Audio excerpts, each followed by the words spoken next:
I was trying to book a restaurant this morning online. What are you booking? Just mate, I don't go to the place you go. I'm just going to fucking Box Hill. And The Vietnamese joint?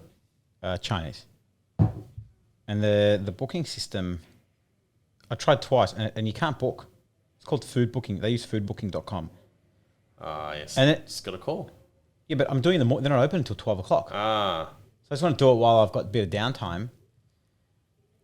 And then and it says, oh, we're a bit busy at the moment. We're trying, and it's this bar that's just like, moving from left to right, and says, sorry, keep holding. We're almost there. And then does this countdown from like 3 minutes. In the end, I did it twice, and it says, sorry, we're probably busy right now. We can't take your booking. I'm like, what the fuck? What's the point of an online booking system? What episode are we up to? Here we are. 40. Episode 40. Big 4-0. Oh shit! It is too. Whew. I'm super bummed you weren't here for Papa Giorgio's one. Yeah, that would have been a good one. The old Pap. All right, I'm in. I'm here. I'm ready. On? Let's put my phone on silent.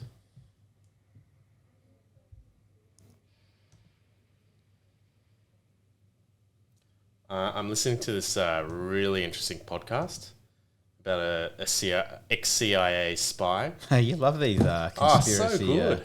It's not even conspiracy. The guy was actually, him and his wife were both CIA operatives. Yeah. And, they talk about US primacy as being the number one factor for the CIA in doing everything they do. Super interesting. I heard the reason why the Chinese are buying up land in Vanuatu is because the US has air bases in Hawaii. And so they're just trying to get closer and closer and closer, which... Interesting. Yeah, which is really interesting because when we got there, I was like, why are there so many Chinese restaurants and like $2 shops? But apparently the Chinese help Vanuatu like a lot with money when the cyclones give natural disaster. Yep. They're just ploughing money into the country, and the government's basically then dishing out passports to nationals for investment, and it's just this agreement they've got. Super interesting. But yeah, just talking to all the cabbies, they're like, yep, Chinese guys have bought all this beach land. They're building private villas, and it's amazing. Just wow. It sounds like what's going on in Bali with the Russians. Yes, is what the Chinese are doing in Vanuatu. Yeah, it's just really interesting. Chinese restaurants, like can't speak like proper, fresh off the boat. Yep, can't speak English. Amazing. Yeah. And I'm like, Deb, can you talk to them? But she was saying that they're speaking some other dialect, like not Mandarin, not Cantonese. Like just she couldn't even pick it up. Wow. And that'll be really interesting. Maybe it's time to buy some property in Vanuatu. Mate, the Chinese are buying. Yeah. I'm on board. Yeah, 100%. Buy, develop, sell to them. And the problem they're having is that, because I'm like, well, what's the big deal? Like, so what if the Chinese are buying? Like, the Australians have been here for years. The Australians have been always helping the Vanuatu with roads and infrastructure and so forth. But apparently they're coming in, they're just building shopping centres. Like, they're big in construction there. Yeah. And they're bringing their own people to do the construction. They're ever hiring any locals. They don't pay them much, etc. So I think that's what they've got a bit of a gripe about. But it's a tough one. Like, if they're coming in with the goods when there's natural disasters, like, how do you... And building all the infrastructure, everything that you need, it's tough. They've got these resorts, not resorts, like places of interest, like waterfalls that have been owned by locals for years and years and years. And what happened was through, I think, not that long ago, with all the cyclones and whatnot, and with what's going on in the world with like interest rates, a lot of these guys couldn't afford the loans they had to own these places of interest. And so the bank, there was a period of time not that long ago, a few years back, where the bank had to just mortgage all these things and just take them off their hands. And so the bank was left with them. And then the Chinese came in and bought these things for like fuck all, like these natural waterfalls that are sitting on acres and acres and acres, just natural jungle land. Wow. And so they've just bought them, and then locals are now boycotting visiting these different landmarks because it's owned by foreigners. That's crazy. I can't believe the government allowed that. Yeah. Yeah, so the banks just repossessed them and then sold them off. Jeez. It's just fascinating, Yeah, talking to the locals and the taxi drivers about what's going on. Yeah, it's just really interesting. Yeah, super interesting. How true any of that is, I've got no idea. There's just taxi, back of the cab stories. We're starting. Let's go.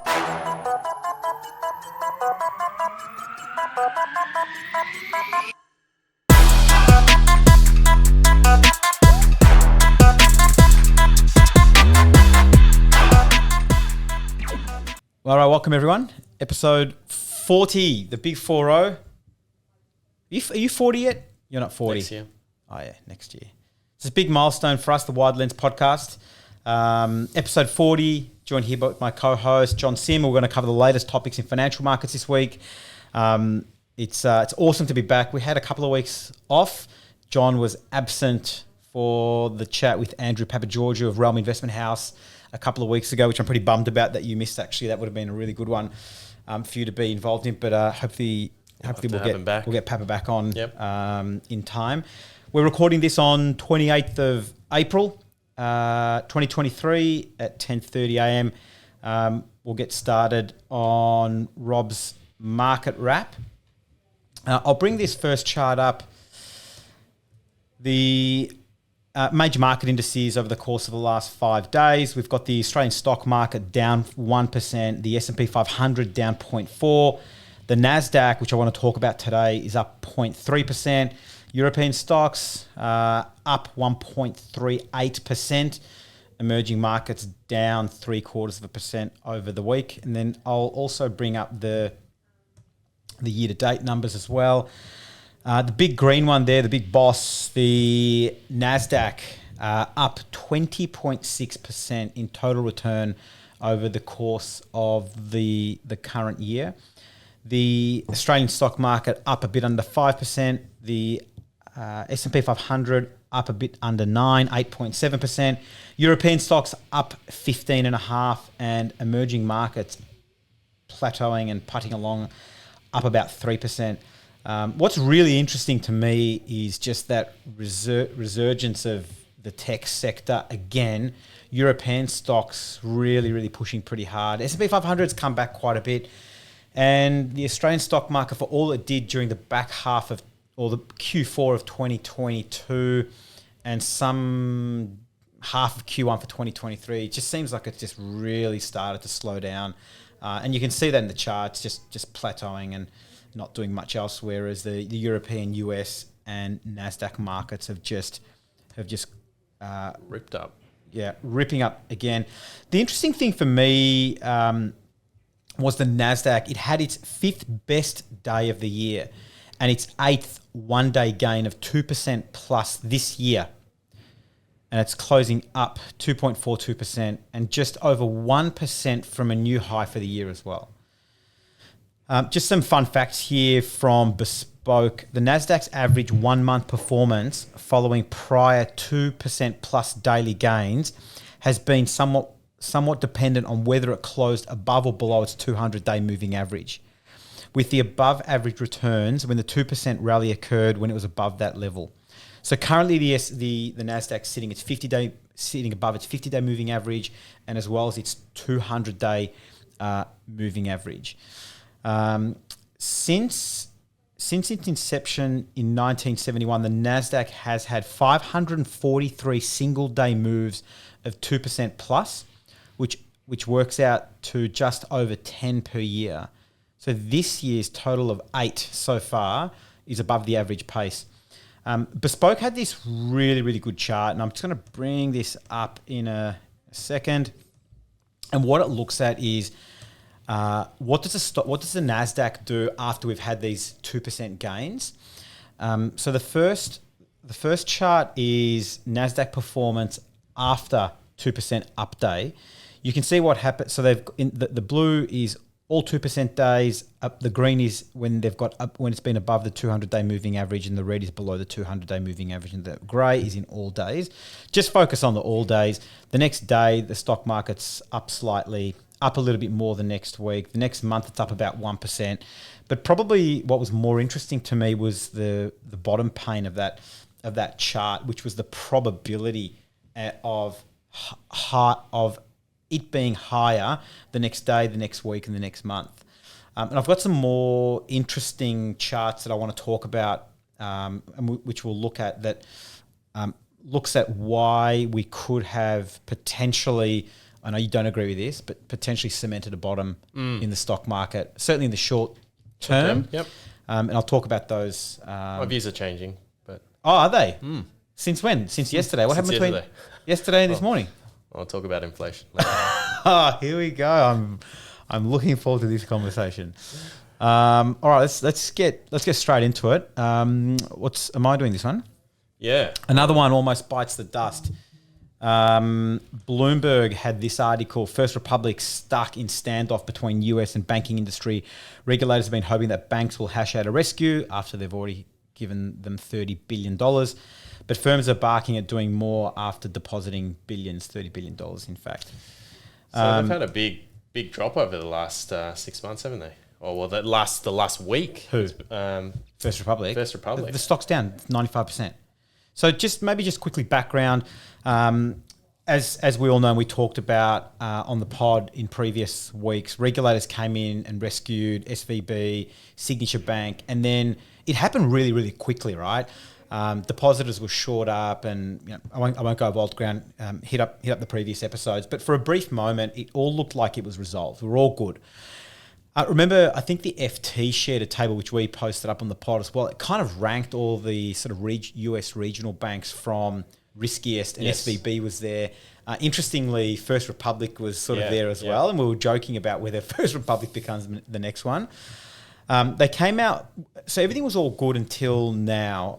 Obviously, we're going through earnings season in the US at the moment. Earnings reports showed that the bank lost $102 billion in deposits over the first 3 months in 2023. That's more than half of their $176 billion that it had on deposit by the end of 2022.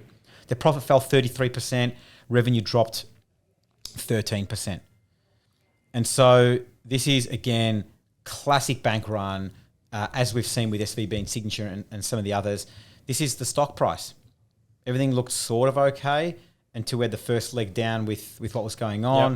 Yep. And then, I mean, it's hard to tell how big these drops are, but they were 30%, 40%, 50% drops. Yeah. And the stock's down 95% over the last 6 months. Yeah.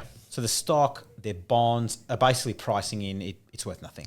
Jeez. That's what the market's pricing in at the moment. And by the way, this decline is after the consortium of banks, the JP Morgans and they all Wells tip money in. $30 billion. Yeah. Into First Republic. And so there's So what are they going to do with that money now? They're going to leave it in there? Or they're, yeah. Most of the deposits are gone. I don't know where that $30 billion went, like what part of the balance sheet that sits on. But there's this massive divergence now. You're seeing these regional banks, and we've talked about this for some time, so I don't talk too long about it. But everyone's pulling their money out of the regional banks and putting it in the top tier banks. And we've seen like JP Morgan, I think Wells Fargo, they've had huge, enormous deposits. Not only that, we've also seen a massive uptick in money market funds. So money market funds, for those who don't know, they're sort of, think about it like managed funds, and they're a composition of things like short-term credit, some bonds, some cash. It's not a cash equivalent, but if you're getting the likes of 3 or 4%, which these regional banks have to pay to attract the deposit, the likes of a JP Morgan, they're telling you to fuck off. They're paying them like 0.5% because they don't need to pay the higher interest rate for the depositors to put the money with them. But what investors are doing and depositors are doing, they're still pulling money out of some of these big banks. Money market funds, and I think we talked about this a few weeks back, just absolutely skyrocketing. Whether there's a bubble in money market funds is yet to be seen, but I don't think that's a frenzy like asset class. I mean, it's backed by secure. No one needs to sell anything. It's secure. It's security, US security, US Treasury, and they're paying out about 5% per annum now. Yeah, I mean, if you can buy US Treasury bonds at 4 or 5%, 100%. why wouldn't you? if you don't need to force to sell That's right. at below par, right? Yeah. So there's massive divergence now between the regionals, the big banks. So you're thinking this is an isolated story with First Republic, given I've heard that they're sort of more of a loss-making bank at the moment. They've got highly concentrated loans to, some wealthy individuals, and these loans are completely out of the money. Do you think there's a contagion there with other smaller regional banks as well, in terms of the same pool of credit that they're providing? I think the contagion is more around the whole sentiment issue, right? Like no one knows anything. Yeah. I don't think you can expect the average investor to understand a bank's balance sheet. Like we've talked about this before. Yeah. Like analysts, don't get it right all the time. How do you expect the average depositor to work out who they're going to deposit their money with? Yeah. And so if you're the average depositor, you're just going to go to the big banks. Surely you're going to go to the big banks and deposit your money with the big banks if that's where the confidence is. That's right. It's a sentiment thing, right? 100%. Yeah. So I don't know if this is contagious to the extent that other banks have issues, because I've got no idea what the state of play is or the position of these banks. I mean, the question will be if they change the regulation for That's the thing. the regional banks now to have more stringent capital controls. Yeah, 100%. And look, this is something that's obviously come out. No one's predicted it.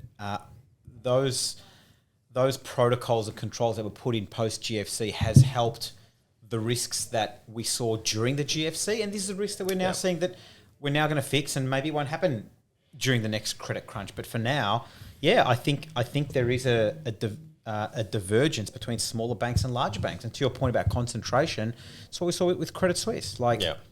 Still a big bank, but I mean they've had some issues for some time. So look, the standoff between regulators and the industry continues. What was impressive about regulators during the last crunch was that they came in swiftly, decisively, and they took action really quick. Notwithstanding some people may or may not agree with the action items they took, but nonetheless, it restored confidence really quickly. This one seems to be dragging out pretty far and long, and you can just tell by the stock price. Down 95%, bonds have shit themselves. The question is whether they can turn it around. I mean, I don't know.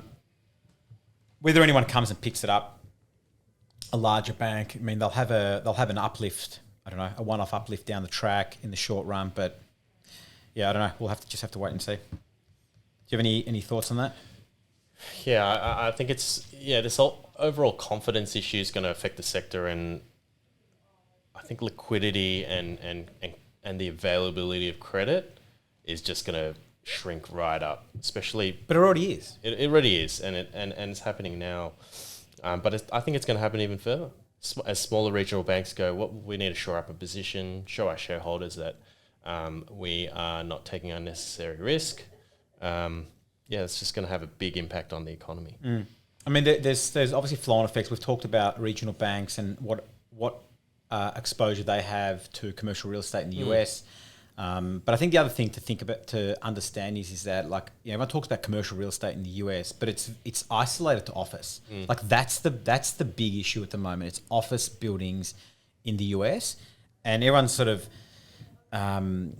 brushing over that entire asset class and office makes up less than 20% of all commercial real estate loans in the US.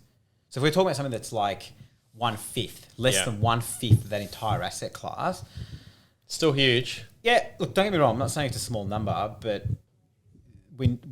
I'd like, maybe it's being a bit naive here, but I'd like to think that regulators do understand the implications if you have loss of confidence in, these banks that are servicing a particular asset class. Like, what are the implications if you just have one domino foot hitting? Yeah, I mean, less entrepreneurial capital doing less commercial deals means probably you don't see that expansion in GDP and in innovation and all the rest of it. And everyone's talking about the impact it's going to have in Australia. Just for the record, commercial real estate loans in Australia grew by 11% over the last 12 months. Yeah, people saying banks aren't doing deals; they're doing deals. the good news doesn't make the headlines, unfortunately. No. 0.5% of commercial loans in the country are non-performing. That's less than 1%. And everyone's talking about, zombies walking around, and I don't know, I won't go on, but like just the Armageddon scenario so far, and I'd be curious to hear what your point of view is and how it's changed over the last few hours, but it just hasn't eventuated yet. Hasn't eventuated yet. Yeah. Look, I think we're definitely in a holding pattern at the moment. We're sort of walking that tightrope where it could. Yeah, but having said that, like if you think about the Australian market being, I don't know, 12 months behind that of the US, like it looks like inflation's peaked, which I think we want to talk about today. Yeah. It looks like interest rates are probably going to be on hold for a little while, and we all know what happens maybe we all don't know what happens after interest rates pause in the US. Bar one pause, which was in 2001, stock markets have been 100% of the time higher once the Fed has paused. First pause. Stock markets have been 100% higher. And I don't disagree with you there. Yeah. So, the question is what happens later with earnings? But don't you think the market's already priced that in? Like was that maybe not the decline of 2022? Yeah. Like an earning, like if we're going to have an earnings recession, maybe the stock market's priced. Maybe it hasn't. I've got no idea. Time will tell. Time will tell if it's been priced in enough, right? So, but have you looked at home builders in the US, for example? The major home builders in the US at interest rates wherever they are in the US now. I don't know what you can get a home loan for, like 6%, 7%. Like if you thought about interest rates at home loan rates at that, and home builders just now bottomed out and just on a massive uplift, it's really mind-boggling, like how that happens, notwithstanding the circumstance. Like if I told you that inflation is going to be at, I don't know, 7 or 8% or 9%, interest rate's going to be at this rate, like would you think that home builders going to be the share price of home builders going to be where they are? Yeah, probably not. It's just anyway. It was really interesting. I remember I was in a luncheon probably 18 months ago before all the interest rate rises, and they were telling people to raise their hands to see how far. Do you think it's going to be 100 basis point rise, 50 basis point rise? Who is, and they didn't go more than 200. People in the room said, it's going to cap out at 2% or something like that. And look how far it's come. But see, that's the thing, right? Like, how does no one knows anything? Everyone's always wrong. That's right. Everyone's always wrong. There's so many levers, right, that are pulling. Actually, I should say most people are wrong most of the time. Most of the time, yeah. Anyway, over to you, mate. What do you got? Oh, look, I thought we'd just have a little bit of a property market update, given what we've been talking about. Yeah, I think it's important. So I think there's some good news stories coming out recently that we've been hearing in the market with construction costs finally really easing. Just to clarify, good news you don't mean by builders going belly up. Oh well, there's always those ones coming up. There's how many been now? 5, 6, 7 in the last couple of months that we've discussed. But the latest one's been the biggest one's been Porter Davis here in Victoria and Queensland. Yeah, they had how many homes? They had 1,700 homes affected across Victoria and Queensland. Who's going to pick these jobs up? Well, I spoke to a builder this week and he said we're not touching it. And this was a very, very large major builder in Victoria. They said, look... why would they touch it? Well, there's no point. Yeah.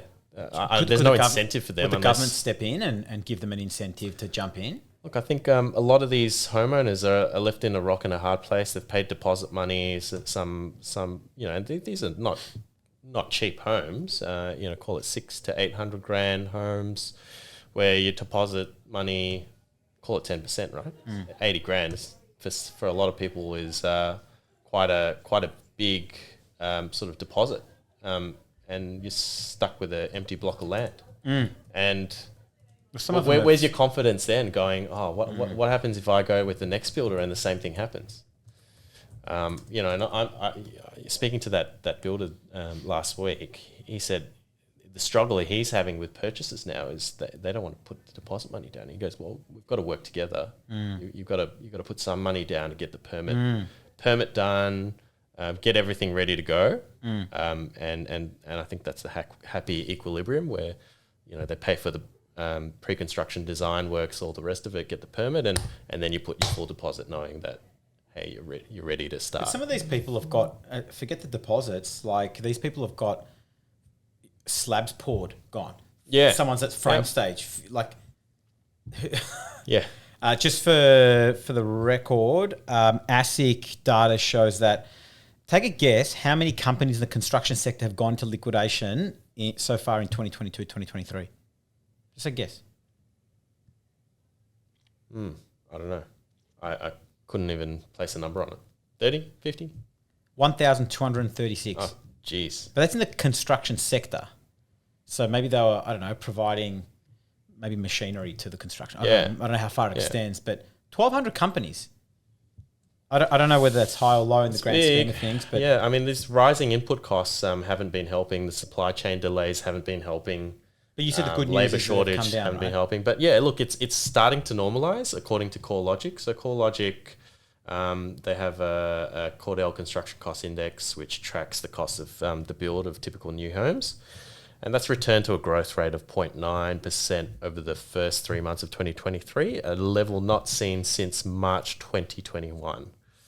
So, right. So it's still, so that's big. It's less than half the quarterly growth rate for the same time in 2022, which was 1.9%, and a big slowdown from September quarter, which was a rise of growth of 4.7%.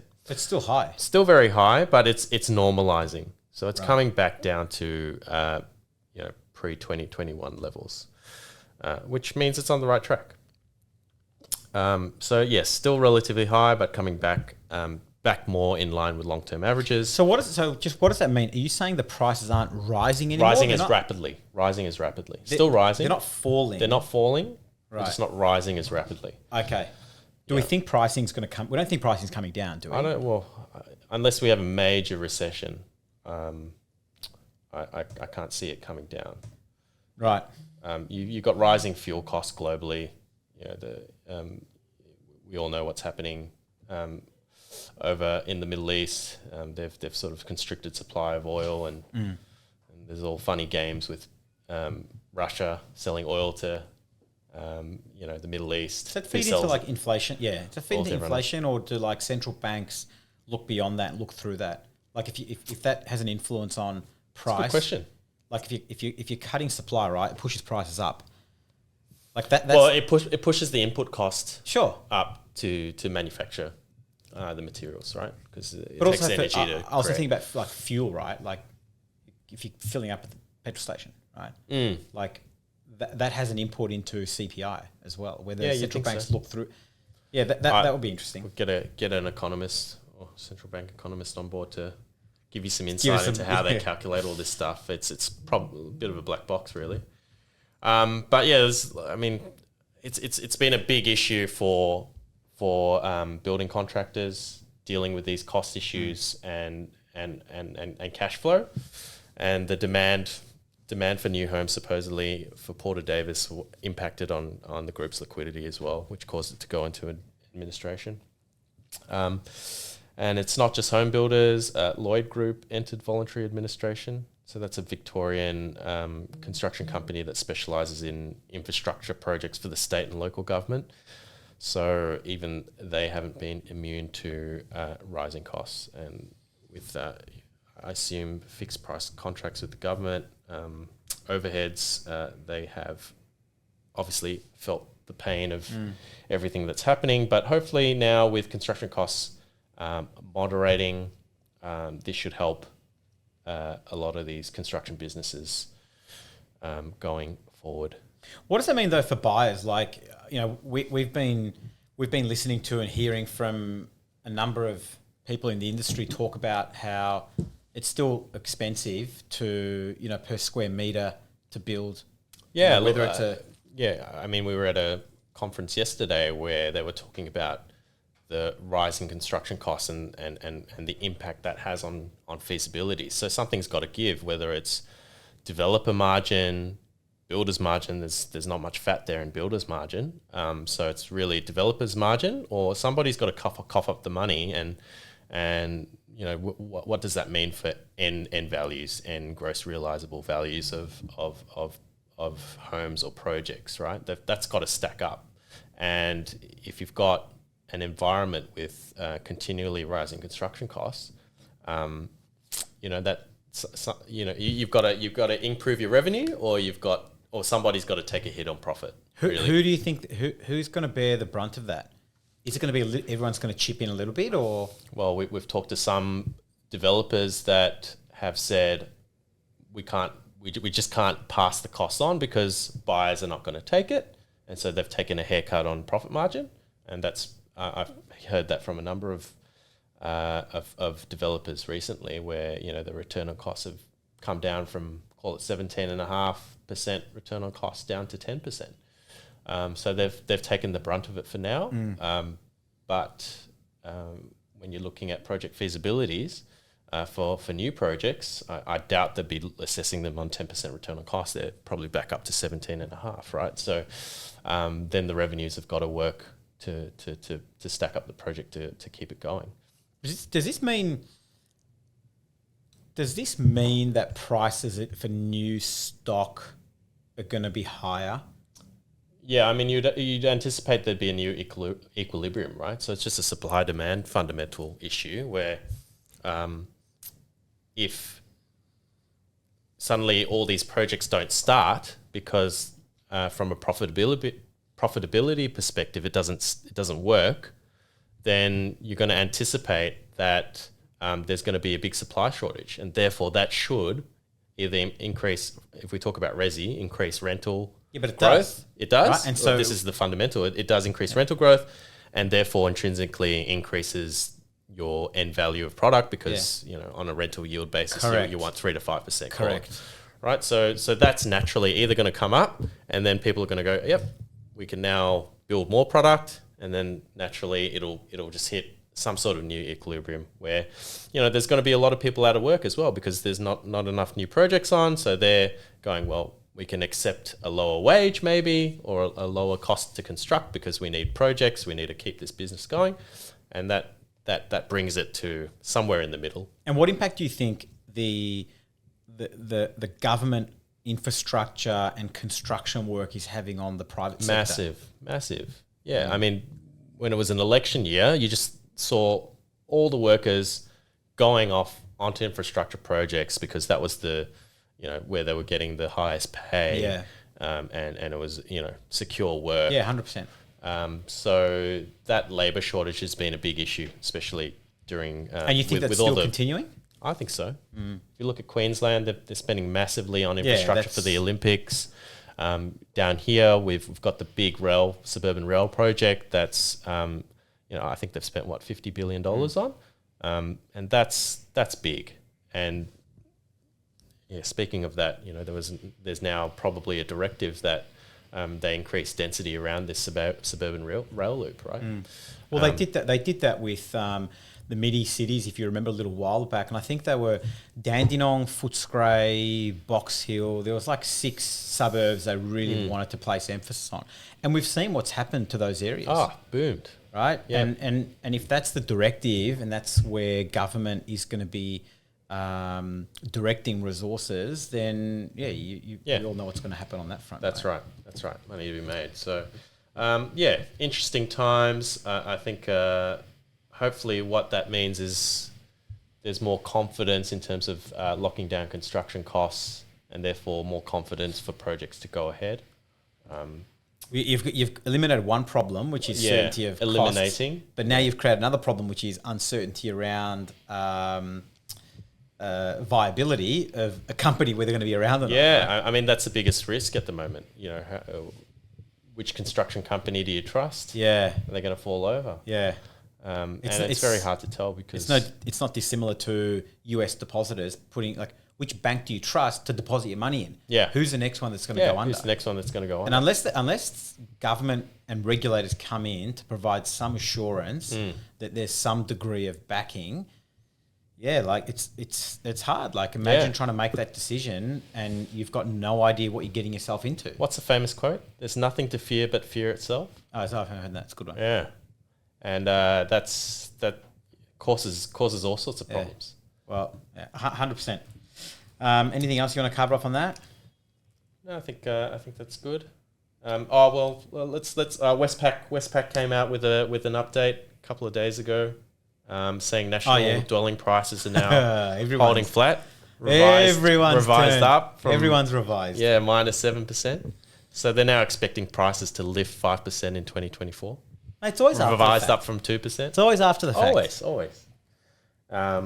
And yeah, they're convinced that the market's showing signs of stabilization, and that makes sense with what we're hearing about migration numbers. Talking how much were we talking yesterday? Yeah, 600,000 net migration, which is massive. And we're only building, and we need at least 250,000 homes, 258,000 homes to just keep up with that. Yeah, and we're not building 258,000 homes. Nowhere near. And so it's little wonder why you've got rents pushing up where they are, because there's no supply. And prices pushing up. Yep. Just a massive lack of supply. And how this is going to be solved, what government initiatives are going to be in place to solve this housing crisis. The government initiatives, man, they've always been putting more money into people's hands. And you know what happens when you put more money in people's hands? The bid goes higher. Yeah. That's all it does. Yeah. And right. So, look, I think it's not a short-term fix, but fundamentally the infrastructure, unlocking of land, I think that is the key to. I mean, you just got to flood the market with supply. That's what you got to do. Well, these big build-to-rent projects that are now are being constructed, that'll be. I think that's a great thematic that sort of addresses this problem. I think that helps. Build-to-rent's been around for a long time, but it's become sexy again. You look at through St Kilda, family built 10 unit complex. Yeah. But hopefully units. They're of a better quality now. Yeah, I mean, we're talking 1960s, man. Like, of course they're going to be better quality. Yeah. But no, look, I agree with you. You've got clearance rates up around the 70% mark. You've got prices now month on month edging higher.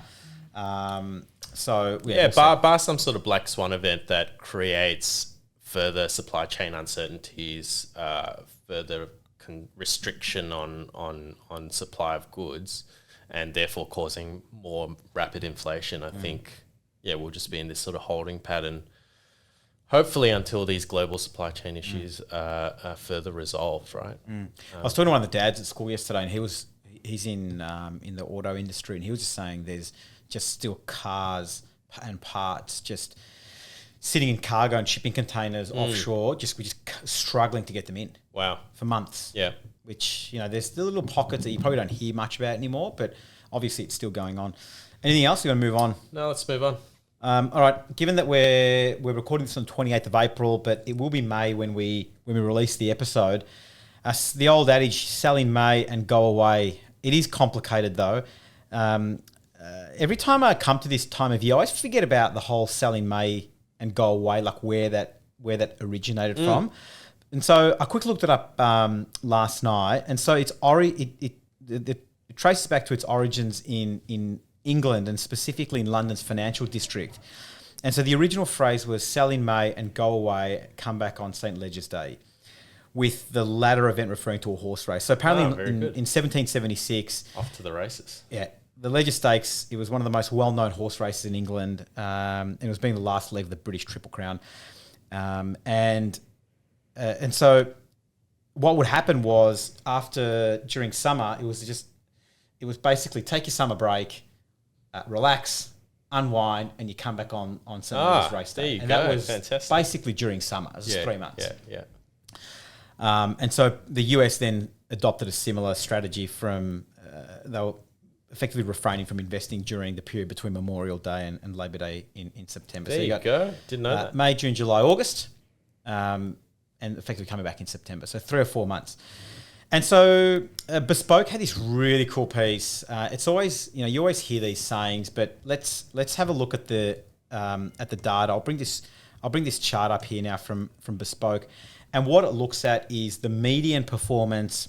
Now we've got in dark blue for those that are watching, and I'll try and do my best to explain the chart for those that are listening. The dark blue is the S&P 500. The light blue is the Nasdaq. The median performance on the left-hand side shows October to April, end of April before May, and it shows a median performance. S&P 500, and I think this goes back to 1944. Wow. For the S&P, and Nasdaq's 1971, which is inception. And so outside of the period of May, the average performance for the S&P 500 has been 6.2%, 9.5% for the Nasdaq. And for the period during May through to the end of September, the average return has been 3% for the S&P 500, 2.2% for the Nasdaq. So you can start to see a divergence in returns once you start isolating them.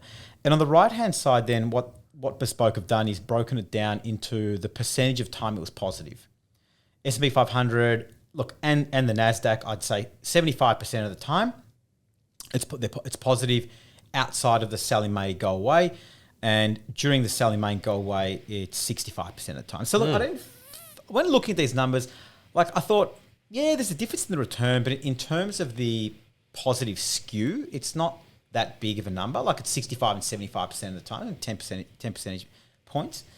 But interestingly, when you scratch the surface of that and you look at it a little bit more, and I didn't bring the chart up, but what it shows is the performance of May being down is because the beginning of the year was already starting to go down. Even though the median performance looks a lot higher, but that's being captured from the end of October, November, December, leading into the Santa Claus rally. Typically, when the May period is lower, it's primarily driven by the fact that calendar year, the market was already starting to go down. Right. Anyway.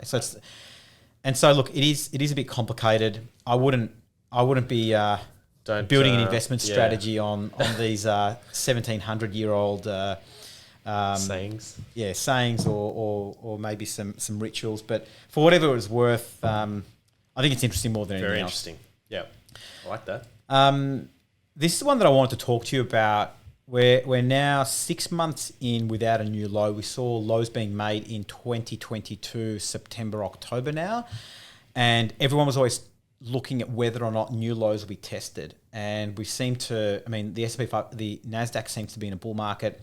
But it's been a bit over 6 months now. Yeah, a bit over 6 months. I think 7 months now since the S&P 500's low in October. That's right, it was in October when the index was 25% below its 52-week high. Since World War II, there were 13 prior periods in which the S&P 500 made a major low after a 20% plus drop and then did not make a new low in the next 6 months.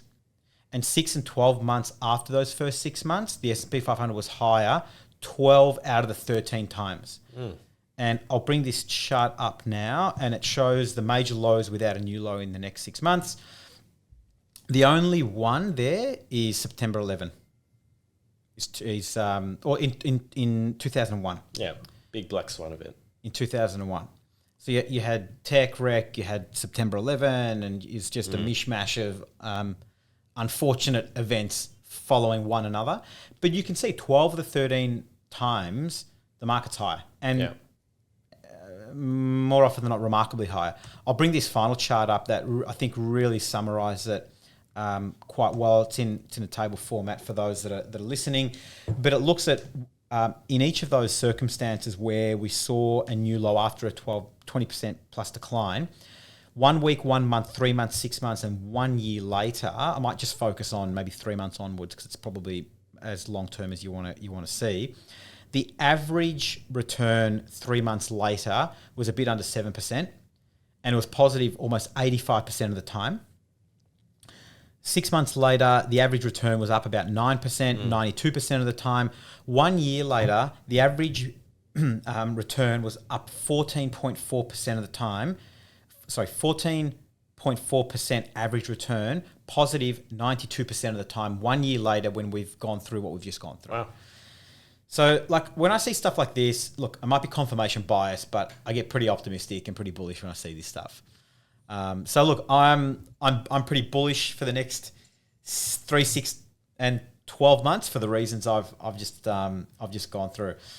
Anything you want to add to this? Do you agree, disagree? What are your thoughts? It's an interesting one. Like everything I'm hearing anecdotally from people in the market, speaking to people doing IPOs and placements, is it's really hard to raise cash. Sure. And businesses have big cash flow issues and they're struggling. So that... But that's right now. That's now. And that's sometimes doesn't marry up to what the stock market does, right? At all. Because the stock market's looking ahead. It's looking ahead. So, yeah, it's a really interesting one, having that disconnect between what you see day to day and what you're hearing from people and what the market's doing. And I think, I probably don't disagree with you. Probably this is not my opinion. This is just the facts, right? Yeah. And so the anecdote that you provide, like I think about in this instance, the next 6 months, 12 months is higher. Like things are going to get better.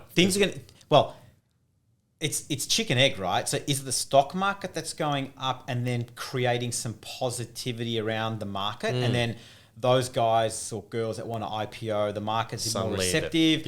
We're getting more IPOs, and then each just feeds off each other. Which this is the outcome of all the things that you're talking about. That's right, the momentum. And I just wonder whether that's a thing. And I'm sure it's coming. I mean, it always comes in cycles. So I mean, these data points, that's really interesting. Yeah, really interesting. And everyone's talking about 2024 being a much better year. I mean, next year's always going to be better, right? It's like a shitty footy club team. Next year's always going to be better. Yeah, people forget and then say, But it's always next year, right? Everyone's talking about a second half 2023 recession now. But we're all talking about positive 2024. So that makes sense. Right? So next year. Maybe it works out. Yep. So look, I'm bullish. I'm optimistic. I like it. It's good to be bullish. Good to be optimistic. A few other things I want to wrap up on this topic, and I'll start sharing some charts here. Maybe you might have a point of view on this. Let me quickly go through them, and then let me know what you think. The first one is 12-month percentage change in CPI for Australia and the US. We had a peak of about 9% in the US. Now we're down to there's the orange number 5. The Australian, what did we peak in Australia? Was it like 8% or something like that? We're down to 7. And what it looks like, certainly in the US, a clear turnaround. Like inflation's turned the corner. And yeah, I mean, never say never, but for now, it looks like it's cemented there. And I think the Australian market is following suit. You can see it's a little bit of a lag there in the US, but I reckon, especially coming with the numbers coming out a couple of days ago, I reckon we're just going to see a very slow and steady decline. I mean, there was a 10% reduction in the rate of inflation over the last 12 months. That's the first one. What's the second one? Aussie interest rates. This one I thought was interesting because I'll bring the US one up in a second. The Australian 10-year government bond yield is sitting at 3.5%. The RBA cash rate is sitting at 3.6%. What the market's telling us now, I think we're done. Yeah. In terms of rate hikes. Yep. So that's chart number 2. And chart number 3 is the US interest rates. This is a big discrepancy. Federal funds target rate at 5, US 10-year Treasury 3.4. That is like going back into the last 33 years, we have never seen such a discrepancy between the Fed funds rate and the 10-year Treasury yield. Yep. So I leave those there, and I think that's real food for thought. And I'll wrap up on this final chart from Torsten Slock of Apollo. Fed sentiment index is starting to turn more dovish. And you can see by the green line, we've gone from peak hawkishness early this year, and we've been on a pretty bit of a downward trend, and we're getting close to dovish territory now.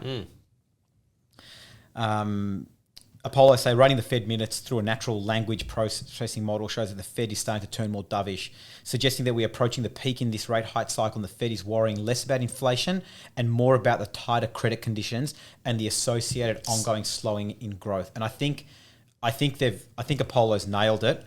I think the inflation issues becoming less of an issue now. Yeah. And we're now starting to consider the consequences of our actions over the course of the last 12 months. That's right. 6 to 9 months. And it's going to be troubling if it's a rapid deterioration in growth and a real tightening of credit conditions. It's going to be a big issue. Do you reckon we're holding? RBA's meeting next week? I suspect so. I reckon we'll hold again? Yeah, I suspect so. All right. Let it play through. Do you want to add anything to that? But what do I know? No, I won't add We know nothing. Yeah, that's good. I like that. Any comments, or you want to? No, I completely agree with you. I think this, they've knocked it on the head with inflation, and that's a good thing. And now they're going to have to worry about the consequences. Oh, you haven't shared your point of view. Like you said, you're changing your mind. Yeah, I all these discussions fit right into what I've been thinking recently in terms of where we are in the cycle and have they effectively dealt with this rampant inflation. I think we're reaching the peak. Yeah. Okay. What do you throw over you? What do you got? Last one I've got is breaking news. Australia seeking to fix a broken immigration program after review. So Australia's broken immigration program. Yeah. So what they're saying is that it's overly complicated. It's open to exploit. There's people that are basically gaming the system. I think there's 1.8 million guest workers who are permanently temporary. Ah, yeah, okay. Right? Shout out to all of our migration lawyer friends out there. Yeah. Good job. We talked about net migration this year. There's some articles saying it's 300,000. I think we heard yesterday from CBRE head of research that it was 600,000. So 300,000 was 25% higher than the Treasury forecast. So 600,000, I assume, is 50% higher than the Treasury forecast, which is massive. And we need migration to stimulate this economy, to basically pay for all our sins. I think there was a lot of handouts and incentives during COVID. Trying to raise taxes everywhere, and I think during they were deporting like hospitality workers. They were deporting. Oh yeah, it's crazy. I was hearing stories where you couldn't pay a dishwasher $60,000 to come in and wash dishes for you, which is just outrageous, absolutely outrageous. So I'm glad they're looking at this, and what they're trying to attract is and retain is higher skilled workers, which I've been beating that drum for ages, saying why aren't we attracting higher quality talent to Australia that are going to add value to this economy by creating new tech, new stuff, or really adding value to the Australian economy, right? So they're reassessing that.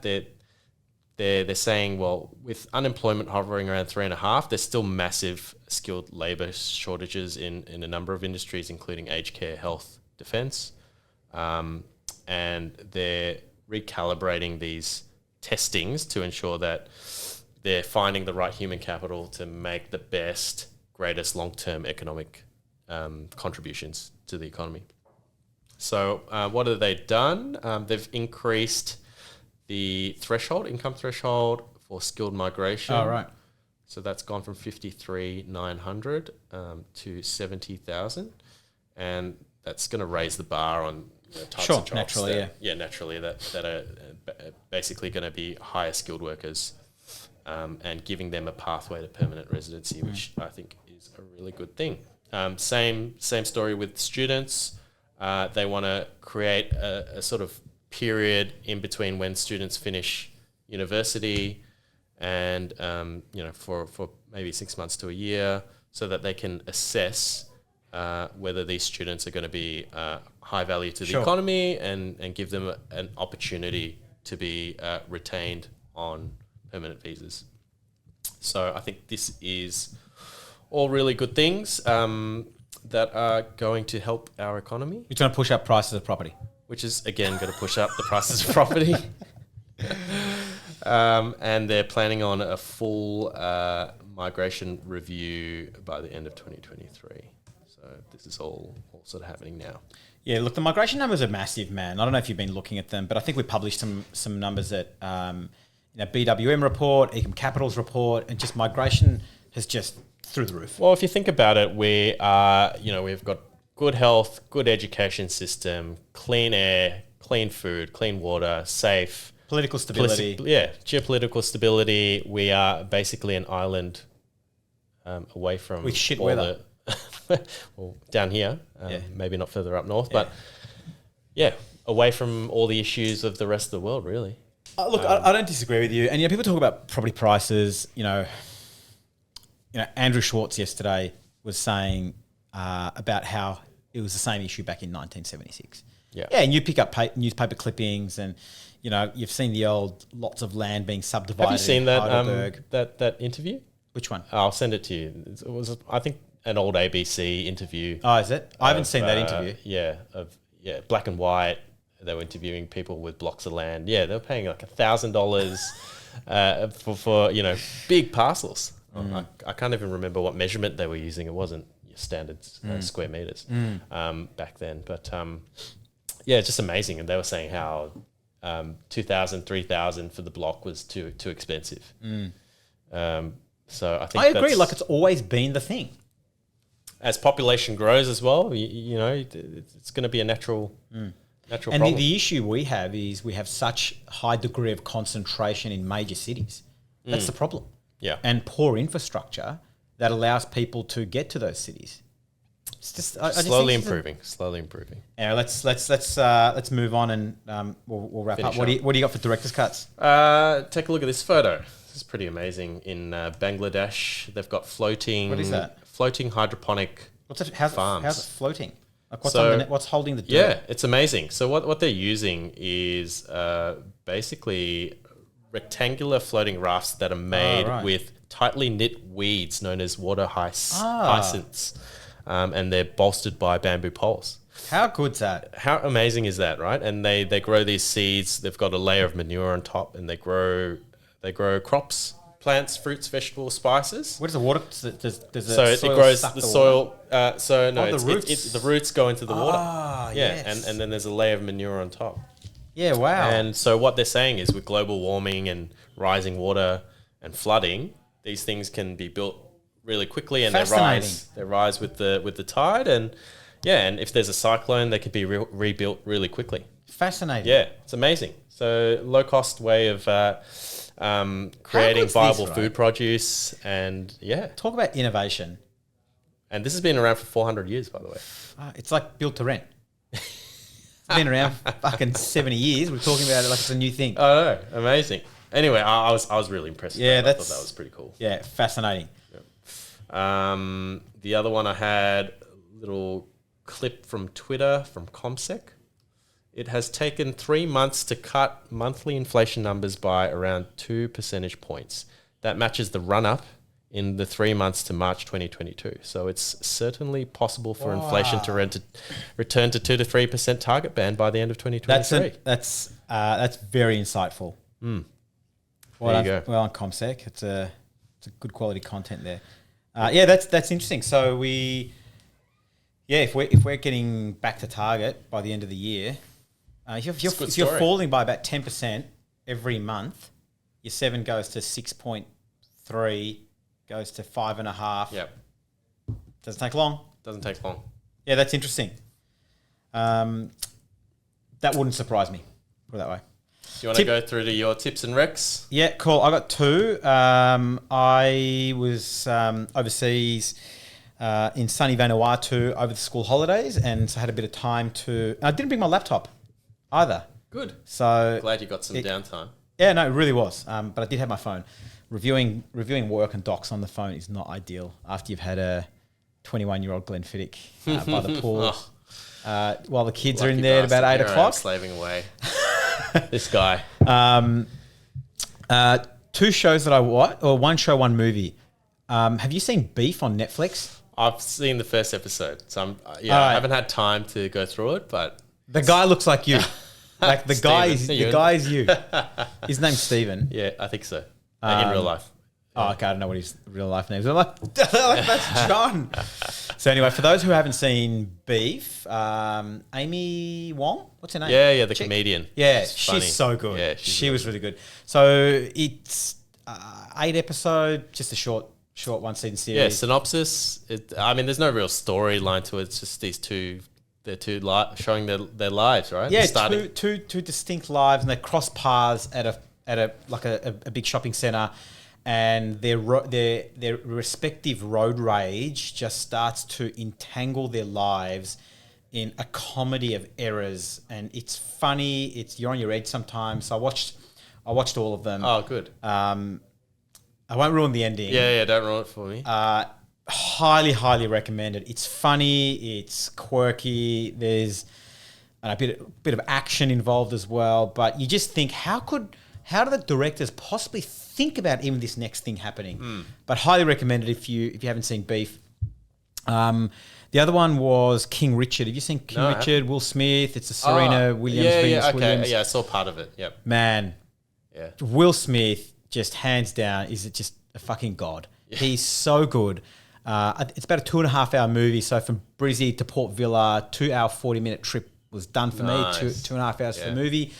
But it just shows the insight into and a real behind the scenes. You're literally sitting in the family's living room as to what he was going. And he had this plan. He wrote a plan. You know, it all sounds very motivating and inspirational. It's a very heartwarming movie. But at the same time, you just think about like, what does that do to a child? Like, what does that do to their childhood? How does that? What is it that you don't see on the TV and the glossy magazines? Like, you see these two super successful, super talented tennis players, and they're arguably the best female players that ever lived. And that's all good and well, and it's absolutely inspirational. But you know what? Greatness like that can only be achieved through hardship. I reckon. Why can't you achieve greatness without you're not as motivated to? I think that there's a discipline and a mental psychological element to it to really move out of that comfort zone and want to achieve something greater. If you're too comfortable, you're not gonna probably not gonna strive that hard. But I just. Look, I'm sure there are lots of successful people that have not had, if you talk about relatively speaking, maybe didn't have to push as hard as somebody else did to achieve success in another field.